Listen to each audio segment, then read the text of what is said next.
Assalamualaikum warahmatullahi wabarakatuh. Perkenalkan nama saya Alifa Nurul Ananda dengan stambuk 130-2021-0140.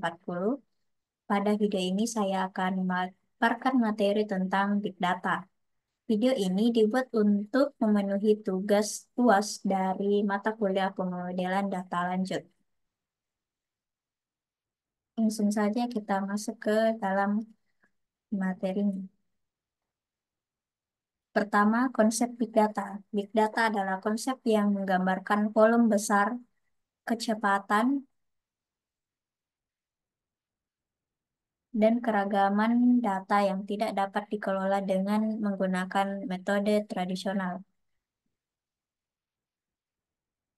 Selanjutnya, pengertian Big Data. Big Data adalah istilah yang merujuk pada data yang memiliki volume, kecepatan, dan keragaman kompleks yang besar. Big Data digunakan untuk menggambarkan jumlah data yang sangat besar dan kompleks yang sulit untuk diolah dengan menggunakan alat yang digunakan untuk menangani data tradisional. Selanjutnya untuk implementasi Big Data. Pertama, implementasi Big Data pada human resource. Big Data telah memainkan peran penting dalam pengelolaan sumber daya manusia, mulai dari perekrutan hingga pengembangan karir dan analisis kinerja. Selanjutnya, implementasi Big Data pada Internet of Things atau IoT. Big Data memainkan peran kunci dalam pengembangan dan penerapan IoT atau Internet of Things, yang memungkinkan pengumpulan dan analisis data dari berbagai perangkat yang terhubung. Selanjutnya, implementasi Big Data pada sosial media analytics. Big Data memungkinkan analisis yang mendalam dari data yang dihasilkan oleh pengguna media sosial, memberikan wawasan yang berharga bagi bisnis dan pemasaran. Selanjutnya, karakteristik Big Data. Big Data didefinisikan oleh tiga karakteristik utama, yaitu volume, variety, dan velocity. Volume mengacu pada jumlah data yang tersedia. Variety mengacu pada jenis data yang tersedia, dan velocity mengacu pada kecepatan data yang tersedia. Pertama, volume mengacu pada jumlah data yang tersedia berupa terabytes, petabytes, atau bahkan exabytes. Data besar ini dapat berasal dari berbagai sumber seperti website, aplikasi mobile, jaringan sosial, log perangkat, dan lain-lain. Selanjutnya, variety mengacu pada jenis data yang tersedia yang terstruktur seperti data tabel atau data yang tidak terstruktur seperti teks, gambar, suara, video, dan lain-lain. Selanjutnya, velocity mengacu pada kecepatan data yang tersedia yang dapat dikumpulkan dan diproses dalam waktu yang sangat singkat sehingga perlu diolah dengan cepat untuk membuat keputusan bisnis yang tepat. Selain tiga karakteristik utama tadi, beberapa sumber juga menambahkan karakteristik lainnya, seperti veracity atau kepercayaan yang mengacu pada tingkat kepercayaan dari data yang tersedia, dan value atau nilai yang mengacu pada nilai yang dapat diperoleh dari data yang tersedia. Selanjutnya, ekosistem Big Data Analytics. Pertama adalah data devices berfungsi untuk mengumpulkan data dari berbagai lokasi dan secara berkelanjutan menghasilkan data baru.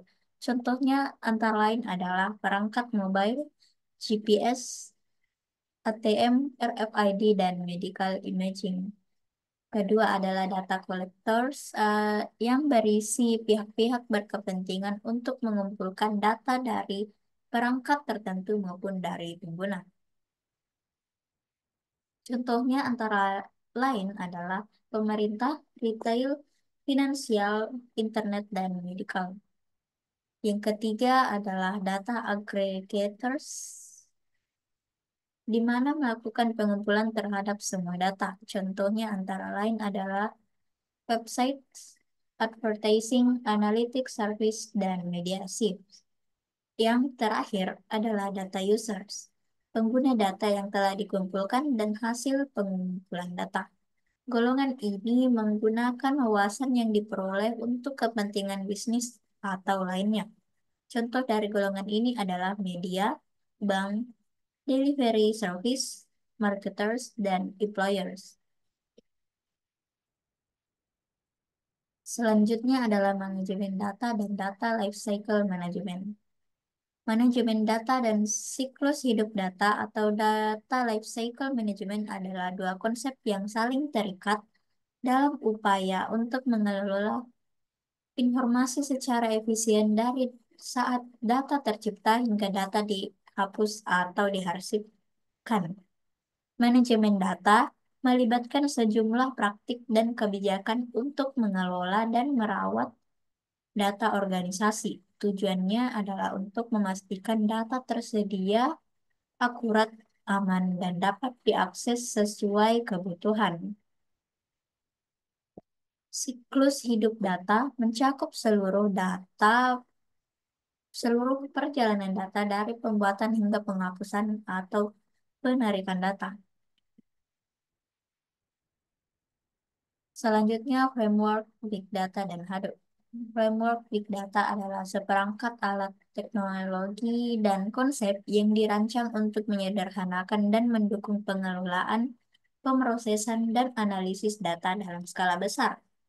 Framework Big Data memungkinkan organisasi untuk mengambil keuntungan dari data tersebut untuk mendapatkan wawasan dan mengambil keputusan yang lebih baik.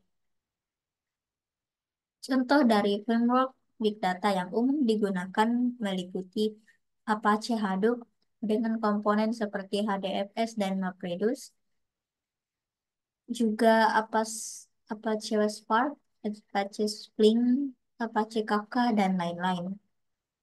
Hadoop adalah kerangka kerja atau framework open source yang dirancang untuk menyimpan dan memproses data secara terdistribusi di sejumlah node komputer. Hadoop menyediakan fondasi untuk pengelolaan dan analisis data dalam skala besar, dengan mengatasi tantangan yang terkait dengan volume data yang besar, kecepatan data yang tinggi, dan keragaman data yang kompleks. Yang terakhir adalah arsitektur Big Data. Arsitektur Big Data mengacu pada struktur dan desain sistem yang memungkinkan organisasi mengelola, menyimpan, mengolah, dan menganalisis data dalam skala besar. Arsitektur ini dirancang untuk mengatasi kompleksitas dan volume data yang tinggi, serta untuk memenuhi kebutuhan organisasi dalam mendapatkan wawasan yang berharga dari data tersebut. Sebuah arsitektur big data harus dapat mengakomodasi sumber data yang beragam, termasuk data terstruktur, semi terstruktur, dan juga tidak terstruktur. Baiklah, sekian penyampaian materi big data dari saya.